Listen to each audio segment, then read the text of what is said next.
चांद जमीन से अचानक नहीं टकराएगा बल्कि 1 साल का अरसा लगेगा। चांद को जमीन तक पहुंचने के लिए फिल्मों में दिखाया जाने वाला टकराव सिर्फ फिक्शन और ड्रामा है। तबाही इससे कहीं ज्यादा और मुख्तलिफ होगी जो दिखाई जाती है। आज की वीडियो में आप जानेंगे कि टकराव से पहले जमीन कितनी बदल जाएगी और हर महीने एक नई तब्दीली आएगी। आज की वीडियो आपको क्यामत की अक्कासी करती नजर आएगी। मैं हूं एजुकेशनिस्ट अली और आप देख रहे हैं बोलता ब्लॉग। जमीन हर चीज को अपनी तरफ खींचती है। खींचने की ये कुव्वत ग्रेविटेशनल फोर्स या ग्रेविटी कहलाती है। इसी तरह जमीन चांद को भी अपनी तरफ खींचती है जिसकी काउंटर फोर्स कोई नहीं है। इसके नतीजे में चांद जमीन के गिर्द चक्कर लगाता है। इसकी रफ्तार 28,460 किलोमीटर पर आवर होती है। चांद 27 दिनों में ये चक्कर पूरा करता है। चांद कैसे जमीन से टकरा सकता है, इस सवाल का जवाब जानते हैं। किसी ऑब्जेक्ट का ऑर्बिट बदलने के लिए ऑब्जेक्ट की स्पीड बदलनी पड़ती है जो इसकी ग्रेविटी में भी तब्दीली ले आती है। ये कोई जादुई अमल नहीं है कि मून अचानक से आकर टकरा जाएगा, बल्कि मून एक स्पाइरल वे में हरकत करते हुए जमीन पर आकर गिरेगा और इस अमल में पूरा 1 साल लग जाएगा। पहले मंथ में चांद का फासला 3,84,000 किलोमीटर से कम होकर 2 लाख किलोमीटर रह जाएगा। टाइड्स यानी समुद्री लहरों की बुलंदी में इजाफा होगा। टाइड्स इसलिए बनती हैं कि जब जमीन चांद को खींचती है अपनी ग्रेविटी से, तो चांद जमीन को खींचता है और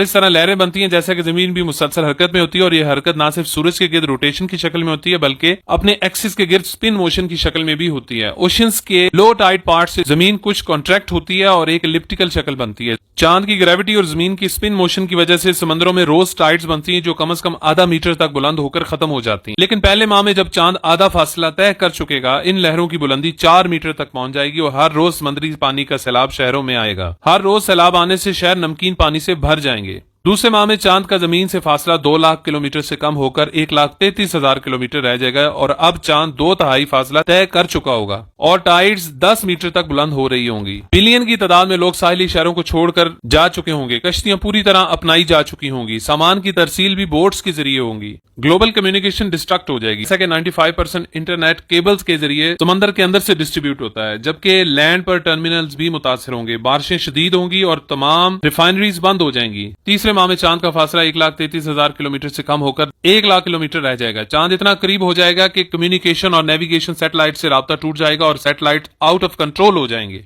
4th और 5th मंथ में चांद का फासला 1 लाख से कम होकर 80,000 रह जाएगा और टाइड्स 30 मीटर से 100 मीटर तक बुलंद हो चुकी होंगी। छोटी टाइड्स तेजी से आगे बढ़ेंगी जबकि बड़ी टाइड्स बड़ी बिल्डिंग्स को घेर लेंगी। बाकी बच जाने वाले शहरों तक भी टाइड्स की वजह से समुद्री पानी पहुंच जाएगा और अब मून की ग्रेविटेशन की वजह से न सिर्फ पानी की बल्कि रॉक्स भी टाइड्स में शामिल हो जाएंगी। क्योंकि अर्थ लिटिल बिट स्क्वीज होगी, टेक्टोनिक प्लेट्स शेक होंगी और जबरदस्त जलजले आएंगे। न सिर्फ यही, स्ट्रॉन्ग टाइडल फोर्स की वजह से आतिशफशां फटेंगे। वोल्केनोज इरप्शन की वजह से आसमान क्लाउड्स और धुएं से भर जाएंगे। चांद इतना चमकेगा कि रात का अंधेरा भी खत्म हो जाएगा। 6th और 7th मंथ में चांद का फासला 1 लाख किलोमीटर से कम होकर 40,000 किलोमीटर रह जाएगा।